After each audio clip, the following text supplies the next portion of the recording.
Michael Laniak. I am the Director of Customer Service and Customer Retention for Taylor Stitch. We are a men's outdoor apparel brand based out of San Francisco, and this is about how we power our customer service programs through the use of customer data.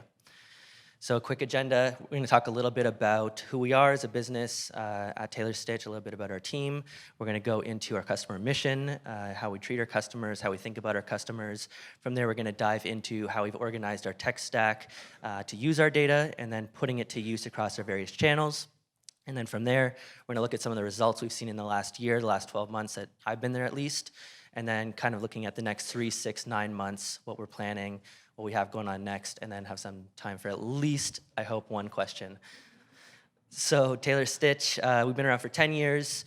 We were originally founded on trying to build the best fitting men's shirt. I know the guys who founded it could not find one, so they ended up making them themselves. And then from there, we moved into various other areas of business, extended our assortment into denim, outerwear, accessories, footwear, and we continue to grow. We're doing bags next year, which we're excited about. Our tagline as a business is responsibly built for the long haul, which is really about building quality apparel through sustainable methods and sustainable materials and fabrics. Not going to go too much into that, but happy to discuss that afterwards if anyone's interested in what we're doing. And I think to give some context too, our team is relatively small. We're about 15 folks, but we do have a pretty sizable business. So I think just giving context in terms of how we approach our technology and how we gather our data is going to be important for understanding what we're trying to achieve here. So we're really based around efficiencies. So what we're trying to do is really low effort, high impact initiatives across the company. We're trying to be as efficient as possible as it relates to automations, automations around data, how it transfers from system to system, how our team can have access to it, and just in being able to inform our teams quickly around that. And we're able to do that with our tech stack, which is relatively simple. It's pretty flat. Again, we're trying to be as simple as possible, as efficient as possible. And by doing that, we have as few tools that we need to worry about, but we're really confident in the tools in which we have. And that allows us to be quick in terms of what we do and be nimble as a business. And we're able to do that because we have an unbelievable tech team. Our engineers are awesome. Again, they are small but mighty. We only have 2. But I can't begin to tell you how valuable it is to have a strong engineering team in-house that cares about the business, that understands the brand, that understands the product. They allow us to move very quickly, and that really helps us do what we're able to do from a customer data perspective, which is what we'll get into. And in terms of our business in general, we are very customer obsessed. It definitely trickles down from our CEO. I'm a big part of that. And for us, what we're trying to do absolutely is become your best friend. And I'm serious when I say that. We want to be invited to your wedding. We want to take you out for dinner. We want to go to the ball game. We want to chat about Japanese whiskey. Everything that we got, we want to talk to you about.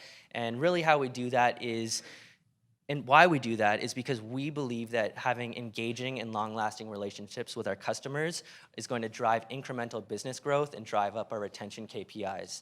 And so that's really our focus. We want to be as human with you as possible. We want to be as engaged with you as possible. We want to have as many conversations as you as possible. And stealing a quote from my man Gary Vaynerchuk, kindness is ROI positive. And again, we totally believe that. We think that by being, again, your best friend, by being engaging with you, by being a real human being, getting to know you, that will drive business value. And in terms of that and how we approach that as a business is really about knowing as much as we can about you from the data that we have and really empowering our team with data to be able to understand who our customer is. So really the first thing that I did when I joined the business, and I'm kind of a systems nerd, so I took this upon myself. And again, being a small team, we all wear many hats. So I mean, they totally gave me the keys to everything and let me play around. Even though I am in customer experience and retention marketing, I probably have no business playing around with our tools. But anyways, we did a full review of our entire tech stack and just trying to understand a little bit about what data lives where, what type of systems do we have, what platforms do we have. Do we have redundancies in data? Do we have systems that we don't use anymore? Do we have systems that we absolutely use that we can't get rid of? Do we have systems that are too expensive? Do we have systems that are too cheap? I don't think that exists, but we really did a full scope and full view of what we had currently. And when we looked at those systems, we really pared it down. We got rid of some partners. We brought in some new partners. Castora, thank you. and really just kind of redefine what we had in terms of data and tried to pull that all in. Once we had a clean system, and like don't be afraid to like break down walls and like try new things. It's like, okay, it's not the end of the world. And if anything, you'll probably make things more simple by, again, going back to my earlier point of having less tools out there. But for us, once we cleaned house, and that's kind of a negative way to say it, when we fixed things, we wanted to pull all of our data into one central source of truth. And for us, that was our e-commerce platform. We're on Shopify, and it makes sense because all that information is coming into your system, obviously, and you're pushing back out from your system. So whatever your e-commerce platform may be it Magento or Demandware or Spree or Solidus or whatever, it's probably the same situation that you're plugged into all these different tools. So we want to use this central source of truth to pull in all of our data. And again, what that allowed us to do is not have to go into one system, log in, pull the CSV, pull it into something else, log out, go to the next one, and like rinse and repeat. So for us, what we really wanted to do was have it in one place. So the way that we did this, and I'll tell you exactly how we did it so you can all do it, is we used the customer profiles in Shopify. Every customer has a profile. I'm sure it's the same across the board. And they have what they call customer tags, and that's what you can see here. So these tags can be appended to a customer profile. These are just some of the ones that we use. But essentially what we were doing is we're pulling information from these systems, and there's 3 types of tags in which we use. One is historical transactional data. So we're looking at what has a customer done in the past, what have they purchased, what category did they purchase from, what is their customer lifetime value, did they return their first order, list goes on. And then from there, we looked at on-site information. How did people interact with our site? What type of products are they looking at? What type of categories are they searching? Do they have anything in their cart? Do they have maybe 2 of the same size of the same product, 2 different sizes of the same product in their cart, et cetera, et cetera. And from there, we have like a really good understanding of like who our customer is, how they've been interacting with our site, and then next, we really wanted to figure out what are they most likely to do. It's like you can take the first 2 and really have a good gut instinct, but again, we're trying to be efficient, we're trying to be automated. So for us, we didn't want to use our gut. We wanted to know, and that's where Castora came into play.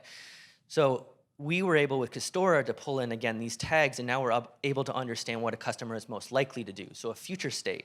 And so we're looking at things like what category are they most likely to purchase from, what is their risk of churn, if they're a first-time buyer, are they most likely to become VIP, what is their preferred price point. And so by knowing that, now we have like a full 360 ecosystem of like what our customer is doing, what they've done with us, and what they're most likely to do. And from that, we're able to update that data every day. Well, we do it every night, actually. And so when we wake up and we get to work the next day, we can put all of that to use across our teams. So we put it to use in 3 ways as it relates to customer service. Mind you, this is about customer service, but we do use it in marketing, we use it in growth marketing, we use it in merchandising. But for the sake of customer service, which is what I do, there are 3 ways in which we do it. One is through customer conversation, the second is through on-site experience, and the third is through proactive outreach, which I'll explain a little further. So customer conversation for us, really, again, going back to being human and wanting to have these engaging and long-lasting relationships. When I first joined, we had a CX platform that I really didn't like because it gives you a number, and I think that that's just like so unfriendly, trying to be somebody's best friend. It's like when you go to the butcher and you pull a little number, it's like, I don't like that, I want to talk to the guy, I want to know what I want to get. And for us, we wanted to get rid of that right away. So we wanted a more conversational approach, and so we ended up partnering with a company called Customer with a K. And essentially what that does is all of our emails that we're sending customers come directly from our agents to our customers, and we can see all of the conversations in one place. There's no ticketing. There's none of that nonsense. There's no like, we'll get back to you in 7 to 10 business days. Do not reply to this email. So that was like first things first, what we wanted to do. Second to that, what it allowed with Customer is Customer Castora. I mean, it's crazy. But what it allowed us to do is pull in all these tags into the system. So every conversation we're having with our customers, be it through email, through text, through phone, we get that entire customer profile using those tags right beside the conversation. So immediately, we're putting a face to that name. We're not talking to just an email address or a customer number. We know exactly who this individual is. how they're interacting with us, what they've done within the past. And this empowers our team to be able to have an informed and educated conversation with these individuals, creating a more engaging conversation with these individuals, and again, being able to be more human and empathetic and understanding of what this individual is trying to get from us. And what we've seen is the more channels we open up, like we live in a world where a lot of businesses are trying to follow the Amazon approach, which is like no customer experience is good customer experience.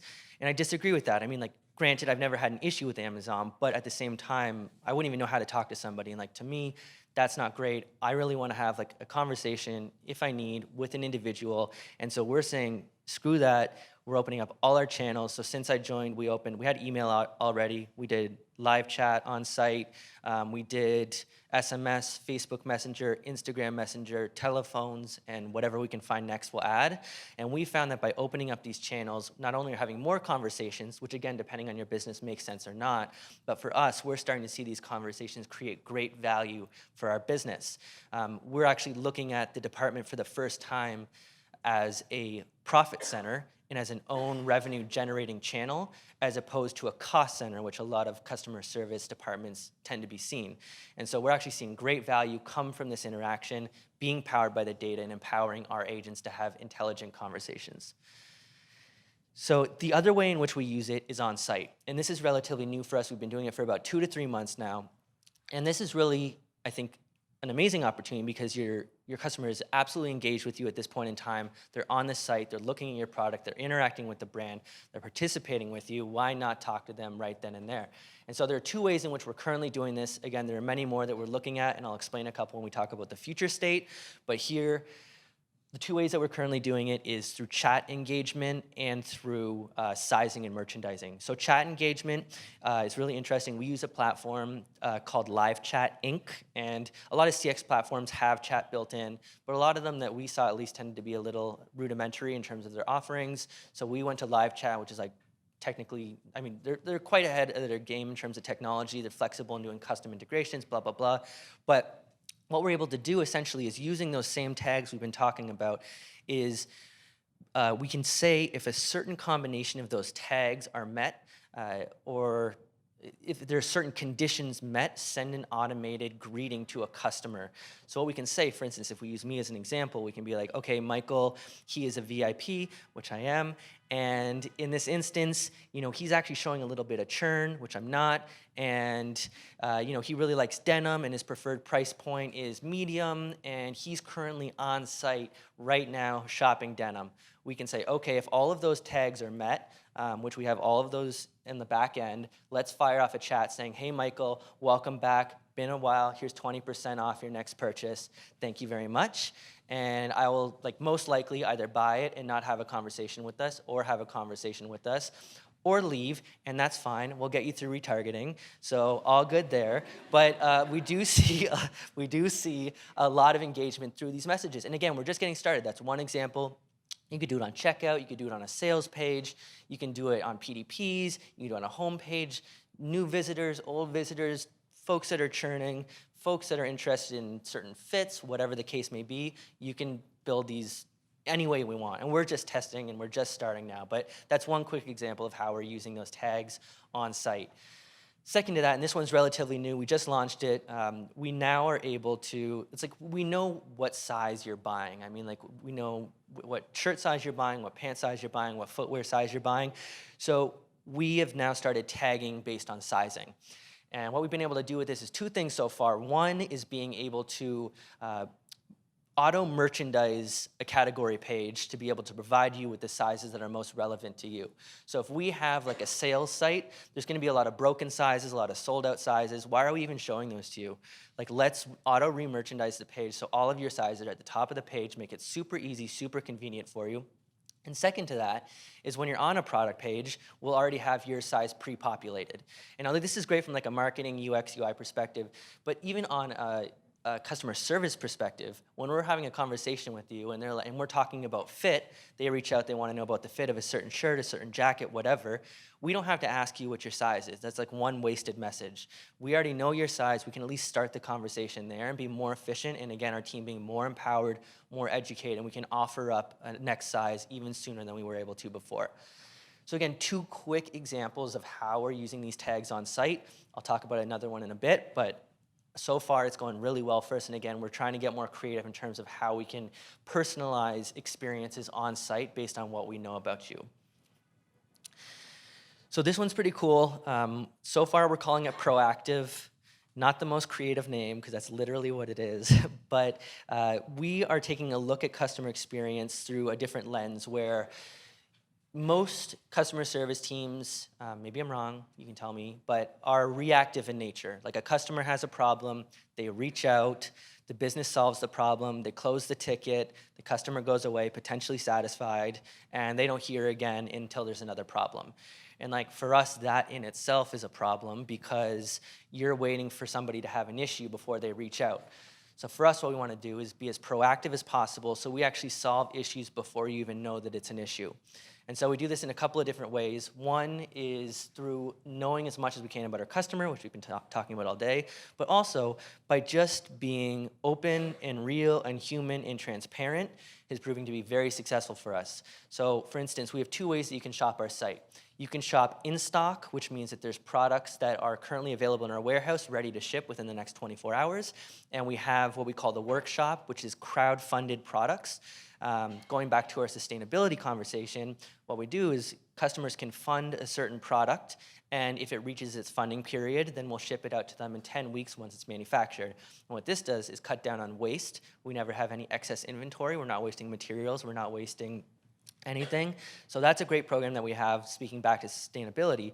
But in that instance, you're looking at about a 10-week shipping window from the time you placed your order to the time you receive your order. And that's a long time. A lot can go wrong, shipping errors, fabric mishaps, whatever the case may be. And it happens. Like, it happens. Sometimes we get quality checks that just don't pass, and we don't want to give you a poor quality product. So sometimes we have to reach out to our customers that have already been waiting for like 8 weeks, 9 weeks, 10 weeks, and we have to say, look, like there's something wrong with your order. And again, this goes back to being transparent. If we know this, we want to tell you up ahead that there is something wrong and it's going to be an extra week, an extra 2 weeks, whatever the case is, instead of you realizing that we missed our ship window and you having to reach out. And what we found that by doing this, our customers are super enthusiastic for the fact that we took the time to reach out to them individually and let them know that this is happening. But they also just can't believe it that we did that as a business. It's like freaky. Like sometimes we get reviews and people are like, oh my God, I can't believe it. It's like I talked to a real person and they let me know that my thing was going to be late. And they didn't even care because it's so outside the status quo. And yeah, sure, there's a problem, but we were upfront, we were real, we were honest, we were empathetic. And because in doing that, we have now made a customer happy through mistake. And the other way in which we do it is like through complete transparency, but more importantly, one of the programs that we're seeing from a customer service one-to-one and marketing position is our Slack-based sales lead. Now, this is something that we built this year, which is really interesting, is we're using the same type of logic for the live chat or the on-site chat, where when a certain number of conditions are met, we fire a message. This is very similar in the sense that what we do is when a certain number of conditions are met, and here's just like a few examples, we ping a Slack channel that all of our agents have access to. And what it does is essentially act as a sales lead or a ping for our team to reach out one-to-one to these customers. So we could do the same thing where even if that customer never came on site, but it was a VIP that was showing signs of churn that is interested in denim and has a medium price point, we could ping that channel, an agent would reach out to them, they throw up a little emoticon letting them know that they did it. And with this program alone, and we can do it for anything really, whatever combinations we come up with, and our agents are active in here all day, this is our most profitable email that we send as a business.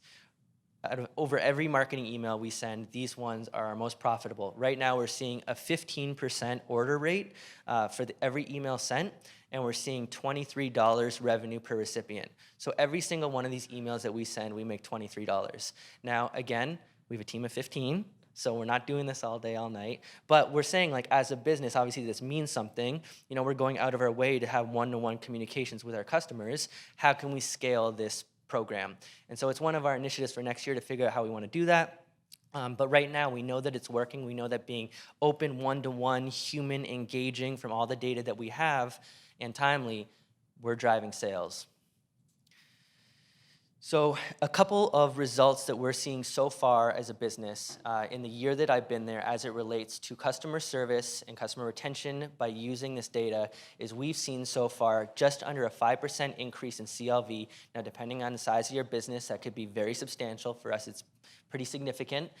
We've seen a 4.1% increase in purchase frequency, and we've seen a 7.76% increase in retention rate. Not only that, but on the CX level, we're seeing our Net Promoter Score, or NPS, in the 99th percentile, which apparently in retail specifically, which apparently is like unheard of, which is awesome. And in terms of our CSAT, or customer satisfaction, we're in the 99th percentile there. And so it's amazing that we're able to do this from a business, not only generate additional revenue and have a new profit generating channel that we never had before, but to see also that our customers are happy. So dollars aside, to see that our customers are happy and satisfied with us as a brand is just amazing.